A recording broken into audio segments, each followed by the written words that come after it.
One of the risks when you're designing a pull mechanism is that you get the amount wrong. So often when people have done prizes, they provide prizes that are much too small given the amount of incentive that's needed to really get some big change happening. So, you know, you'll see prizes for innovation, but they're not attracting the big players. And you want to, if it's a really serious problem and you want some really serious innovation going on, you want to attract some of the big players who could put some big capital behind solving it.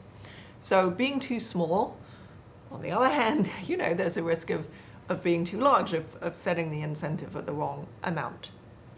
You know, frankly, from what we've seen so far, it's more often the risk is it's more often the case that we see something that's too small.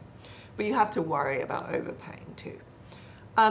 The other thing is that it's very tempting for people to focus on innovations that they can see that are nearly there, because for some reason people are worried about putting out there, you know, a call for ideas that they don't know whether they're to be solved. Now, actually, pull incentives are very useful and very good when you don't know whether something is solvable, because you only pay out if it is solved.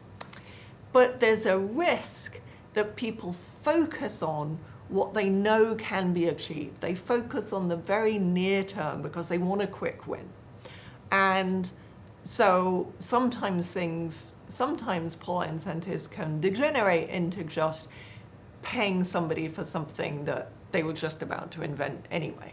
So there's a final risk, which is that you might incentivize somebody to meet some technical specifications that you set out, but people don't actually want to buy this thing or use this thing. You know, we sometimes use the example of, like, you invent a vaccine that's very useful, but it brings you out in, you know, big purple spots, right? It's hard, like, that's not something that people will actually want to use, and you might not have remembered to put it in your technical specifications that, you know, it mustn't bring you out in purple spots.